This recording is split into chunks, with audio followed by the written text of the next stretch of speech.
इतनी देर हो गई, सुबह के 10 बज रहे हैं और ये सारा बहू अब तक उठी नहीं सोकर। ना इसने चाय बनाई ना नाश्ता बनाया। बताओ ये कोई टाइम है सो के उठने का? सारा, अरे वो सारा, सारा तुम अभी उठी हो सोकर? इतनी देर हो गई, न कोई भी काम नहीं किया तुमने अब तक। क्या कर रही थी इतनी देर से, क्यों उठी हो तुम? मम्मी जी मैं बस अभी काम करने आ ही रही थी मम्मी जी, थोड़ी सी मेरी आंख लग गई। रात को पता है सारे मेहमान आए थे, मैंने पूरा किचन क्लीन करके सोई थी। आप लोग तो अपने रूम में जाके सो गए थे, लेकिन मैंने सारा किचन क्लीन किया, उसके बाद मैं सोने गई। तो अभी थोड़ा सा मैं इसलिए, मेरी आंख लग गई, मेरी आंख नहीं खुली। आपको पता है कि मैं सुबह से सारा काम मैं ही करती हूँ। सुबह ब्रेकफास्ट बनाती हूँ, उसके बाद वो ब्रेकफास्ट से फारिग होकर किचन क्लीन नहीं करती कि गुलाबो आ जाती है उसके साथ। आपको पता है कि मुझे पूरा काम करवाना पड़ता है, वरना वो कैसे काम करती है। फिर लंच बनाना, लंच से फारिग नहीं हो तो रात डिनर की फिक्र। मम्मी जी अभी थोड़े दिन पहले मुझे मेरी फ्रेंड मिली जिसने मुझे पहचानने से इनकार कर दिया। कह रही है कि सारा ये तुम हो, तुम तो पहचानने में नहीं आ रही। मम्मी जी काम कर करके मेरी ये हालत हो गई है। हाथ देखिए मेरे कितने खराब हो गए, नीज सारे टूट गए। और मम्मी जी फिर आप कहती हैं कि सारा तू काम नहीं करती, सारा बहू सारा दिन मोबाइल लेके बैठी रहती है। मम्मी जी मेरी सारी फ्रेंड्स मुझसे नाराज़ हो गई, उन्होंने मुझसे बात करना तक छोड़ दी कि मैं उनको टाइम नहीं दे पाती। मेरे भाई मुझसे नाराज़ रहते हैं, मेरे घर वाले मुझसे नाराज़ रहते हैं। फिर भी मम्मी जी आपको अच्छा नहीं लगता, आप मुझसे हमेशा नाखुश रहती हैं।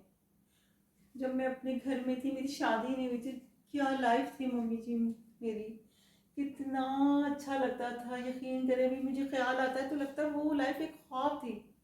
मैं स्कूल से उठती थी आराम से, मेरी मम्मी मुझे चाय देती थी, पूछती थी सारा ब्रेकफास्ट में क्या खाओगी, और फिर मेरे लिए ब्रेकफास्ट बनाती थी। क्या दिन थे वो, और क्या दिन है ये। मैं तंग आ चुकी हूँ मम्मी जी, मैं अपने घर जा रही हूँ, मुझे नहीं रहना यहाँ पर। ये कोई तरीका है मेरी माँ से बात करने का?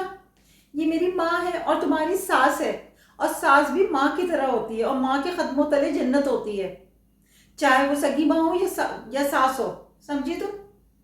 सारा, ये जो तुम्हें स्टेटस मिला है ना, और जो मैं मिला हूं, ये मेरी माँ की बदौलत मिला है। अगर मेरी माँ नहीं होती तो मैं कैसे होता सोचो, और मैं नहीं होता तो तुम्हें ये स्टेटस कैसे मिलता, ये लाइफ कैसे मिलती लग्जरी। सारा, मैं देख रहा हूं तुम आजकल बहुत बदतमीजी कर रही हो, और तुम ये जो घर के काम गिनवा रही हो ना, ये तुम कोई एहसान नहीं कर रही।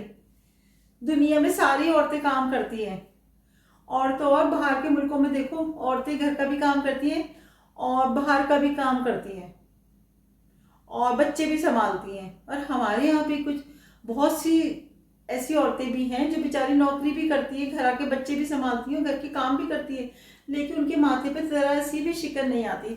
और एक तुम हो, इतना सा काम नहीं करती, 10 दफा गिनाती रहती हो।